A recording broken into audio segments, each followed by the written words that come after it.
Hello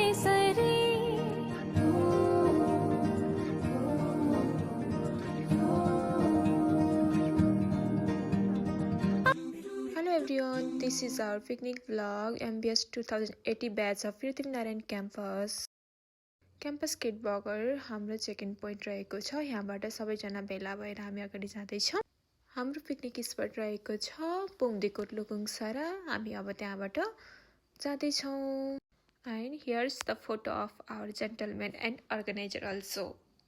ये लेवन चिनन्छ मलाई ये त्यसका बाजे अवन चिन्नस् मान्गे काका। यसरी नै हामी नाच्दै गाउँदै लुकुङसरा पुग्यौँ। त्यसपछि हामी पुरै हिँडेर अगाडि पुग्यौँ जहाँ हाम्रो पिकनिक स्पट थियो।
This is our final spot and the view is just like a wow.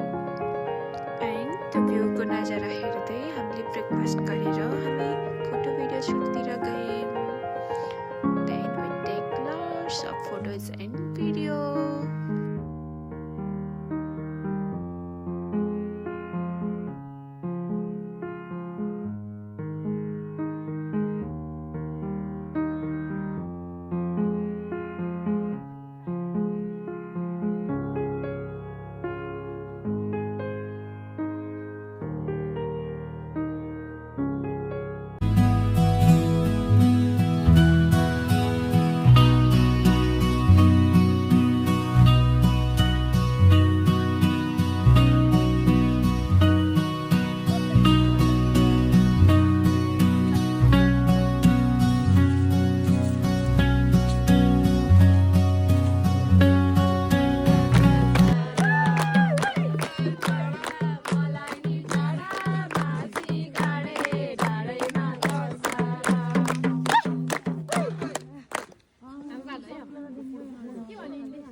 मुनि जीवनको भर केही छैन उमेर छँदै मोजा गर्दैछ छँदै छैन हो दुई आत्माको मेला खहरेको भेला जस्तो हुन्न साली चोख माया लम्दा कालोले नि छुँदैन ढोलबाजेको जहिले त रम्दै बसम है मान्दैले ढोलबाजेको जहिले त रम्दै बसम है मान्दैले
खाजा खाइसकेर मजाले नाचिसकेपछि अब हामीले गेम स्टार्ट गर्न लागि म्युजिकल चेयर गेम। यो चाहिँ यति रमाइलो भयो कि जस्ट लाइक वाउ, सबैजना पार्टिसिपेट भएर यस्तो मजाले गेम खेल्नतिर लाग्यो नि।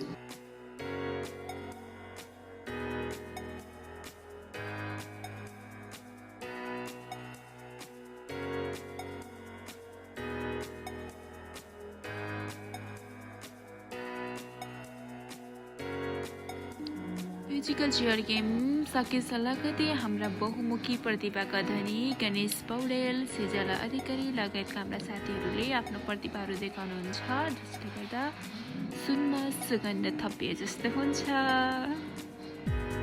बतासले पनि त टर्न सक्छ, कुचोको खाँचो बतासले पनि त टर्न सक्छ, भाग्यबाट यस्तो संजोग पनि त पर्न सक्छ। कुचोको खाँचो बतासले पनि त टर्न सक्छ, भाग्यबाट यस्तो संजोग पनि त पर्न सक्छ।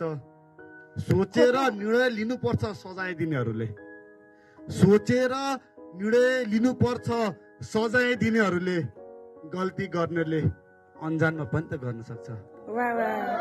भाग्यबाट यस्तो संजोग पनि त पर्न सक्छ, गल्ती गर्नेले अन्जानमा पनि त गर्न सक्छ। कुनै अभाव मेटाउन सक्छ एउटा समस्याले, साथी हो है, कुनै अभाव एउटा मेटाउन सक्छ अभावले, कुनै अभाव एउटा मेटाउन सक्छ एउटा समस्याले, कुनै अभाव मेटाउन सक्छ एउटा समस्याले। चुहिएको छानोले गाग्री पनि त भर्न सक्छ, कुनै अभाव मेटाउन सक्छ एउटा समस्याले, कुनै अभाव मेटाउन सक्छ एउटा समस्याले। चुहिएको छानोले गाग्री पनि त भर्न सक्छ, भाग्यबाट यस्तो संजोग पनि त पर्न सक्छ। कुचोको खाँचो बतासले पनि त टर्न सक्छ, कुचोको खाँचो बतासले पनि त टर्न सक्छ। गर्नु छ बदला कसरी लिने अब विचार गर्नु छ, म चाहिँ बर्बाद अरु कोही नहुन् तिमीबाट, तिम्रो तस्बिरमा सावधान लेखी प्रचार गर्नु छ।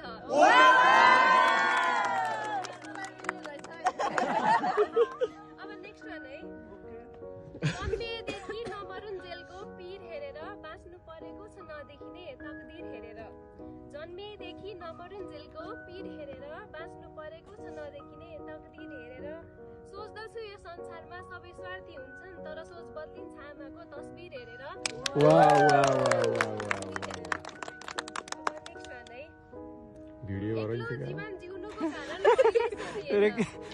जीवन जिउनुको कारण कहिले सोधिएन, फाटेको मन नसिउनुको कारण कहिले सोधिएन, सधैँ रक्सी पिउने भएकोले उसलाई जडिया भनियो, खासमा के रहेछ पिउनुको कारण कहिले सोधिएन।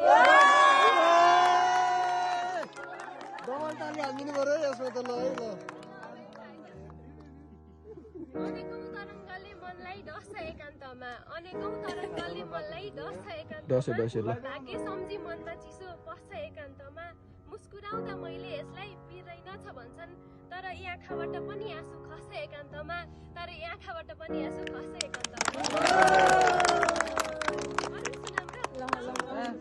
पुकुड ल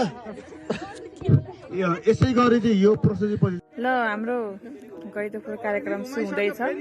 हाम्रो एकजना दाइले सबैले होटिङ गरौँ है, सुरुवात गर्दै हुनुहुन्छ। एकदम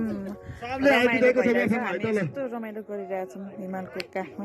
यो पाइलामा कसैले पहिला गैतो त्यहाँ छ, पाइला नाप्नु नदिने कसैलाई। हाम्रो दाइले सुरु गर्न गइरहनु भएको छ।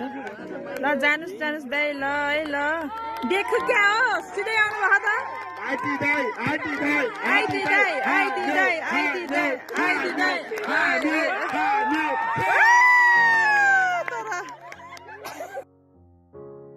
आफ्टर अ गड फुटाइ कार्यक्रम हामीहरूले चाहिँ फोटोसुट गऱ्यौँ। त्यस पछाडि फोटोसुट गरेर एकछिन डान्स गरिसकेपछि हामी आफ्नो घरतिर लाग्यौँ।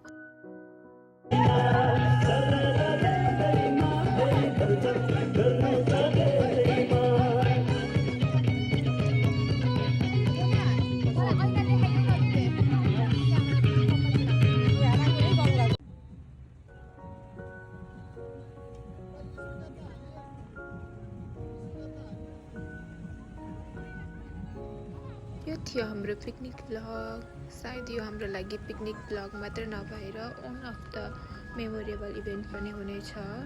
सायद अब हामी यसरी साथीहरूसँग हामीले यसरी पिकनिक अर्गनाइज गर्न सकौँला नसकौँला, यो एउटा ब्युटिफुल मेमोरिज भनेर रहनेछ।